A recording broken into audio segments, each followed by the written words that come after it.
Welcome to Annapolis Mosaics. Our program spotlights people in our community who are involved in activities intended to promote good human relations. I am Michael Keller, the host of your program and the chair of the Annapolis Human Relations Commission. The commission is a city board that seeks to promote equal opportunity and to eliminate discrimination. My guest today is Iain Banks, who is a personal transportation and parking specialist for the Annapolis Department of Transportation. Iain, thank you for being on our show today. Thanks for having me, Mike. Annapolis Transit has launched an improved bus system with new routes and a new fleet of coaches. Tell our viewers all about it. Well, fortunately now it's not really now a new route system. We've been rolling it out since November. We completely changed the routes from our old pulse system to a brand new arterial system, which is generally what you see in the United States more than anything else. Buses run on a schedule. They run on primarily from a to B basis, so they're going from Eastport to the mall, for example. And you don't rely upon any timed transfers like we used to have to, where all the buses came into Spa Road, you changed bus and then you went out again. And so we've been rolling for 10 months now. The feedback that we've got from the customers and people within the city and visitors alike has been good. So we're happy with it. Obviously there's constant tweaking that we can do to it to make it better. We're always receiving feedback, and that's part of the enhancements and expansion programs that we have in plans now. How many individuals use the Annapolis Transit buses each day on average, and have you actually seen an increase since the arterial route system has been put into place?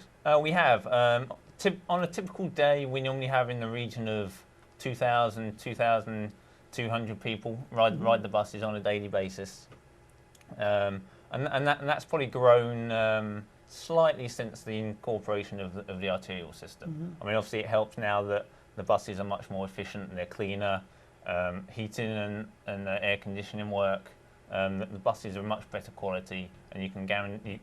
You can basically rely upon the time that the buses are going to be at the stop at their scheduled time. So that obviously makes people more confident in the system, which makes them want to ride it more. So yeah, we have seen a gradual increase in ridership, and we expect that to continue. Okay. Looking at the actual system, one thing that strikes me is how really comprehensively the bus routes cover the city of Annapolis and some of the key parts outside the city that people really want to get to, such as the Westfield Mall. Could you sort of give our viewers a sense of where some of these routes go? I know you've got the green route, which is very heavily used. You've got the red, you've got the brown, you've got the yellow, the gold, and the orange. All separate. They have their own distinct routes. Just obviously you probably don't want to go into detail about every single one of them, but I think our viewers would really benefit from getting a sense of all of the areas of the city that are served by the buses. And once again, as you said, since you've instituted this new arterial route system, these buses run on time. You can be sure that if you want to get from A to B in a certain period of time, that you can do it without having to jump in your car and do it. Well, the way that we inaugurated the arterial system is that we underwent a transit development plan. Every single jurisdiction within the state which has a bus system has to do this every 5 years. And obviously through that whole process, not only do we have a civic board, so we have the riders come and tell us what they think needs to happen, and so through that we take a look at what are our main generators, like where are people living and where do they want to go, and so obviously we have high demand in the Westfield Mall most people like to go shopping. That's the biggest shopping centre within within the Annapolis region. So that's obviously going to be a hub from the system, and that is where pretty much the majority of our routes go. You can get on the yellow bus at the mall, you can get on the brown, the red, as well as the green. And then obviously the arterials between the mall and the rest of the city is Forest Drive, which is where the brown route goes, the red route, which comes through a small portion of West Street and then down into Eastport through a Hilltop area. And then obviously we have the green bus, which goes through directly along West Street. Probably the primary arterial roadway within the city goes from the mall to Eastport and back again. And because it is an arterial route, we have two buses on those routes. And so one starts at the mall, one starts at Eastport. They cross in the middle, and they keep to the schedule. But as you say, we do. Fortunately, Annapolis is a relatively small city. We have in the region of 8 square miles, so it's not out of the realm of possibility that we can cover everywhere. But once again, it's trying to hit the main generators, so the grocery stores where people need to go to, just trying to affect where people are employed, where they need to go, what kind of lives they lead, and just trying to hit the main residential areas, shopping areas, employment areas. Yeah, most of the things that I've read about public transit, Iain, suggests that the most important thing that is needed to get people out of their automobiles and into public transit is to make it just as convenient for them to take public transit as it is to take a car and go from X to Y. And I know this is something that Annapolis Transit has been now working on with the introduction of the arterial system, that people can really do that, and especially during some of the times of the years in which the traffic can sometimes get really heavy in parts of Annapolis, and more important, around the holiday time when you've got parking issues at the Westfield Mall and other places. You have a reaction to that? Well, I mean, that's the key to Annapolis Transit. We need to obviously, to increase our ridership, we need to have on-time service, convenient service, and a clean service, and that's what really attracts what we call a choice rider. Those people that have a choice between driving their own personal vehicle or getting onto the local transit system. And so by having those, by maintaining and building all of those elements into our system, we can start to attract those choice riders. So we all know that gas prices generally rise during the summer, and it's probably a given that gas prices again continue to rise. And so we need to give people options, and people need to have options of what they can do. So for just $1.50 a ride, you can get onto the bus and you can get anywhere within the city that you need to. And you also have some specialized rates too. For example, if people want to, they can buy a daily pass for $3, I think it is. And there's some other rates that apply as well, I think. If people want to purchase a pass for an entire year, it's just $400. And you figure, well, Josh, for a whole year you can get in on and off the buses anytime you want to. Well, and that's what we rolled out in at the beginning of this fiscal year. So July 1st, we had the new fare structure rate. We were able to justify the increase in fares. It went up from $1 for a base fare to $1.50, and we justified that by being much better in terms of our service. So the efficiency was better, on time, performance, etc. And that's what we heard back in the summer of 2010 when we had a public meeting to say we're thinking about raising the fares. We heard from the customers that we need to have better service before fare increase. And so part of this fare increase is to try and make it easier to people to ride the bus, so they don't have to have cash on them all the time. Being able to have a $3 daily fare where you can just ride the buses, you get given a card for your $3 and you can have unlimited rides per day. We also do that on a weekly basis, a monthly basis, quarterly basis, and as you said, the yearly basis, which is the $400, which if you ride the bus every day is a complete steal. So it's basically trying to make it easier for the consumer. It obviously helps our drivers as well. There's less cash on every single bus stop. And so when people get on, they can just flash their card, sit down, and the bus can keep on schedule. Now, Annapolis Transit also has special arrangements and services for seniors and for the disabled. Let's yeah, we hear about that. along with our paratransit route, which is which is our mobility service. We have that, and that was rolled out at the same time as the arterial service. What we used to have was just a route deviation, which obviously wasn't. It would just go off route to serve some of our paratransit customers, and obviously that didn't really help efficiencies. It didn't help scheduling, etc. So and as we went to the arterial system, we had a dedicated bus where people who are eligible for disability services or senior services can phone up and actually schedule a ride like 24 hours in advance. Unfortunately, the cost is double the regular base fare, so it is a $3 fare, but they do get an individual curb-to-curb service. So we will come and pick you up from your home, and we will drop you off at any location within the city and within the county where we have our regular fixed routes. Well, that certainly would beat any taxi fare that you would pay. Exactly. Yep. And so that rolled out, and that once again that's very popular. Obviously, we do try and encourage people to use our fixed route system. Not only is it more cost efficient for people, but it's obviously socially it's probably better to incorporate everyone into the same system. But we do have the paratransit service if people need that. You mentioned earlier that Annapolis Transit has taken initiatives to make the buses cleaner, to ensure that the air conditioning and heating is running all on schedule and on a regular basis, and also that there's sort of a uniform standard in terms of dress for the drivers. Provide some details to why that was introduced and overall how's it working. Well, the fleet that we had in 2010, it was we had 4 new buses from Gillig, which we had purchased through various MTA grants and federal grants, and so we had 4 brand new buses within the fleet. But the rest of the fleet, unfortunately, was time was showing on those buses.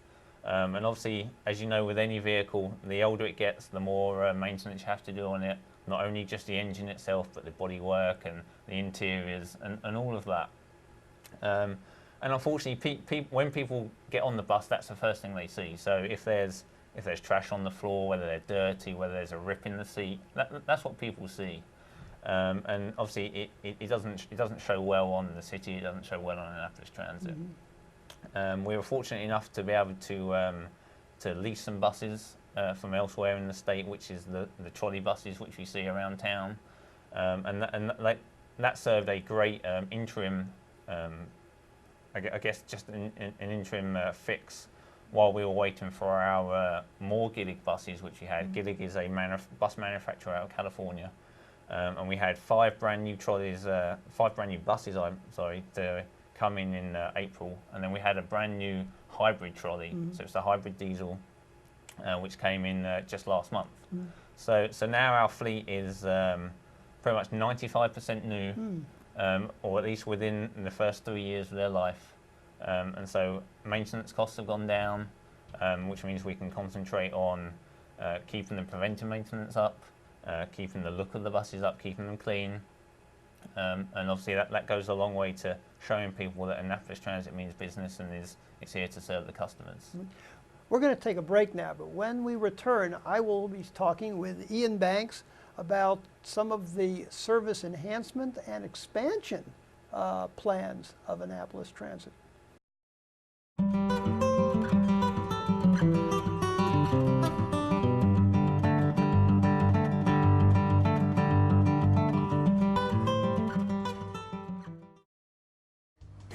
Hi, I'm Marissa Whitlinger, and I am the Environmental Programs Coordinator for the Annapolis Recreation and Parks Department.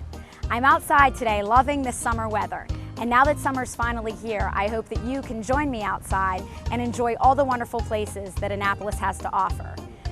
Here at the Annapolis Rec and Parks Department, we are offering a fun and exciting new program. We are hosting a National Wildlife Federation Ranger Rick Geocache Trail. For those of you who aren't familiar with the Ranger Rick Geocache Trail program, this is it. This is a geocache, and they are hidden throughout Truxtun Park. Our goal is to get families exploring the outdoors.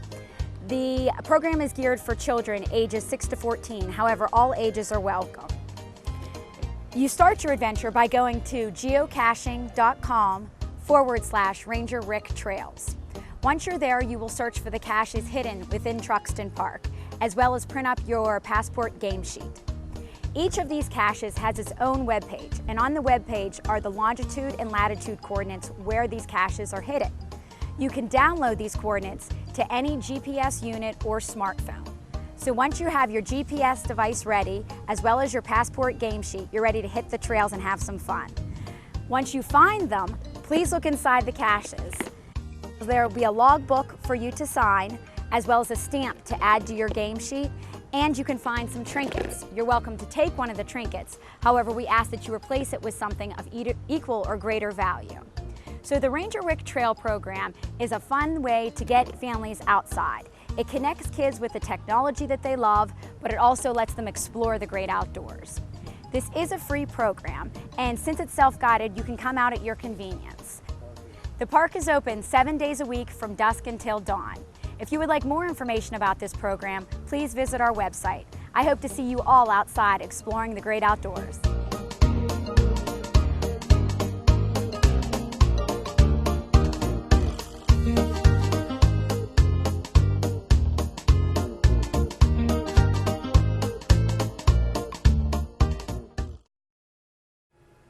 We're talking today with Iain Banks, who is a personal transportation and parking specialist for the Annapolis Department of Transportation.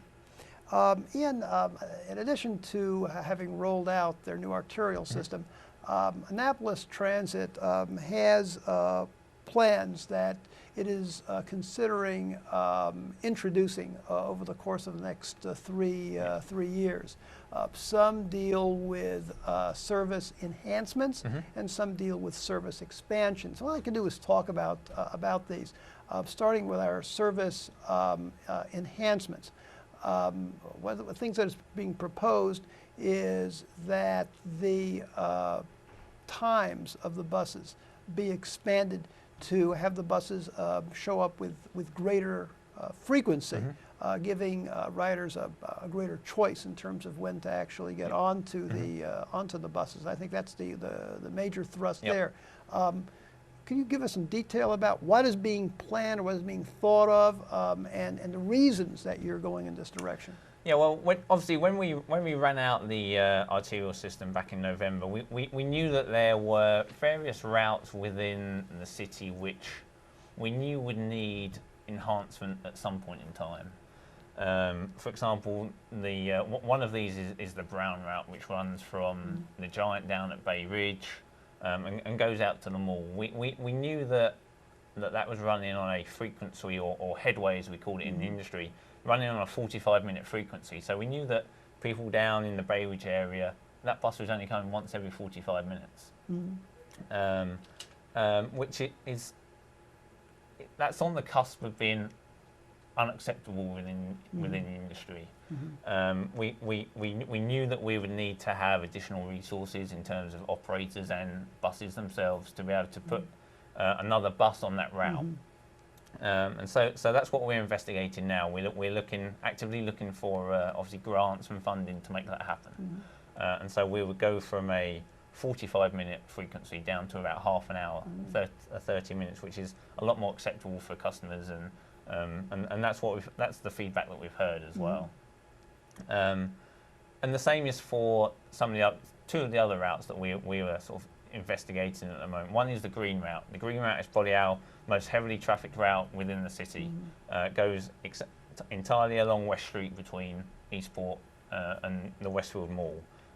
We know that that's a heavy route, and so at various times of the day, particularly the peak hours in the morning and the afternoon when people are going to work, coming home from work, it does get crowded. So we know that we need to put another bus on there to meet that demand. Currently, that runs on a 30-minute headway. We are looking at planning to put in another bus into that service, and so those headways would be reduced to about 20 minutes. And so it's just trying to make sure that buses come more frequently for those routes that need it. And obviously, one of the other ones which has always been a sort of a slight issue within the city is the Gold route, obviously the old C40 route, which goes between Edgewater, comes through the city, and then heads up to the Anne Arundel Community College as well. Currently, that one's on a 2-hour headway, and we know, the industry knows that this is it's almost not worth running. People have a hard time to basically schedule their life around a bus which comes every 2 hours. And so what we are planning to do is to get additional resources to put another bus on that route. And so it actually would reduce the frequency to an hour, which is a lot more acceptable to people, particularly on a route like that, which is relatively long. And it will give us much more coverage into Edgewater, and then much more coverage to the community college, which is obviously a valuable resource for the county. Going ahead and looking at some of the service expansions that you're looking at, one of them is what's called the Capital City Circulator. Tell our viewers what the Capital City Circulator is and why you are moving to introduce it. Well, the circulator idea isn't a new idea. If you go to the local big cities, if you go to Baltimore, if you go to Washington DC, they all have circulators, and it's certainly getting a lot more popular around the country. Basically, we are looking at tying up all of the resources that the city has. Currently, the city has 3 of its own garages. It has obviously has a stake in the Park Place garage as well. So we have 4 large parking garages around the city, but currently they're not linked by anything. And so the idea behind the circulator system is to try and use our parking resources, which would alleviate pressure onto the residential neighbourhoods. We all know that people within the historic district have very different parking pressures to other people within the city. There's obviously businesses, there's employees, and there's just people coming to visit the historic town of Annapolis. And so by encouraging people to park in our outlying garages like Park Place or Knighton Garage or Gott's Garage, we can then provide a circulator system at a relatively cheap cost to them, which would give them easy access along West Street and downtown. It's using our transit resources, it's using the city's parking resources, and then just alleviating any kind of traffic congestion within town. We're currently rolling it out on a pilot program. So for 6 months, starting as of July 1st, it's a 6-month pilot program. You can park within the 3 garages, Gott's Court, Cecil Knighton Garage or Park Place. And you can park there, and with your parking stub, so the driver, as you get into the parking garage, you can actually get on the circulator for free. And that will be your daily pass as well. You can ride the circulator for free all day. If you're a passenger within those cars, you can just pay 50 cents, which is, again, very cost effective, cheap way to get around town and encouraging use of the transit system. But you don't have to park in the garages. If you just happen to be wandering along West Street and you want to go downtown, or you happen to be at the city dock and you want to go to Park Place to grab a drink or go to a restaurant, go to shop, you can just hail down one of the circulator buses, pay 50 cents a trip, and away you go. So, and to obviously to facilitate this, we've encouraged cheaper parking rates at our outlying garages. So Park Place is only $5 a day to park, and so Cecil Knighton. Obviously, as you get closer to town, the Gott's Court Garage is $12, and Hillman Garage is a bit more expensive at $16 a day. But we try and encourage people to park away from the town centre, use the transit system to get in, and and just use that on a daily basis. So visitors, residents, people that work in town, we're encouraging everyone to use that. And the other expansion area that you're looking at is creating a new route that will run from Annapolis to BWI Airport and Arundel Mills. Yep. Could you elaborate on that? Well, historically, the city used to run the C60 route, which went up to BWI, the airport, Arundel Mills, and that was originally funded by what we call a JARG grant, which is a job access and reverse commute. So it wasn't necessarily to provide access to the airport for people to go on vacation, catch flights, do business. It was really to open up the job market at Arundel Mills, open up the job market at BWI for people who live in the southern end of the county and live in Annapolis. Due to the inefficiencies of that service, that was actually cancelled in 2010. But we are actively looking now with other transit partners within the county, MTA, as well as Anne Arundel County government as well, to actually get this route back up and running, make it much more efficient. And so rather than having a 2-hour headway, which we had before, which is, I mean, if you're going for a flight, it's relatively hard to schedule a 2-hour window. And so we're looking at sort of a 20-minute headway into BWI, Arundel Mills. Obviously, we know what's going on in Arundel Mills in terms of the slots licenses and the casinos. So there's going to be not only jobs, but there's going to be visitors who want to go up there. And so we're looking at the feasibility of being able to do that, and we're working with, as I said, we're working with local stakeholders and our local partners to try and make that happen. One of the issues that often comes up when you're dealing with public transit in terms of the views of the public is people express the view that, well, why doesn't public transit fund itself 100% from fare box collection? And why is it dependent on the taxpayers? And you hear that from people in the city of Annapolis. But isn't it the case that that's true for all public transit systems across the country? Yep. That all public transit systems only collect a part of their revenues from fare box collections, and indeed they are required to obtain additional funding from their governmental sponsor. Yeah, I mean, the Annapolis Transit is funded by the Federal Transit Administration, the Maryland Transit Administration, as well as funding from the City of Annapolis. We obviously, because we run routes in the county, we also get subsidies from Anne Arundel County too. But you are correct. No transit system within the United States, as far as we believe, actually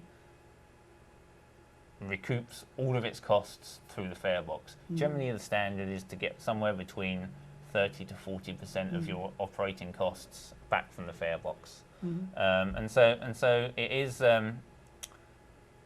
it is a tough service, particularly to those taxpayers who believe that it shouldn't be run. It's a waste of taxpayers' money. But again, this is a public service that the City of Annapolis government decides to run for the well-being of its residents, visitors, and people who work and play in the city. So it's without the transit service, I think the city would be it wouldn't quite have the quality of service that people have now. If our viewers want to learn more about Annapolis Transit, is there a website that they can go to, a telephone number they can call? Sure, you can. The Annapolis government website is www.annapolis.gov. And we have our own Annapolis Transit page on there. It's easily activated on the website just by going to the left-hand side. And there's an actual box which says Annapolis Transit. Or alternatively, you can just give us a call. During working hours and during service hours, it's 410-263-7964. And we'll be happy to answer any questions you have. Thank you for viewing our program today.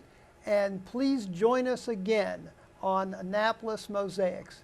If you would like to have more information about the Annapolis Human Relations Commission, please jot down the information that's on your screen. You can reach us at 263-7998 or by email at hrcommission@annapolis.gov. Or you can check out our page at the City of Annapolis website, www.annapolis.gov. Click on the Boards and Commissions icon and then scroll down to the Human Relations Commission page.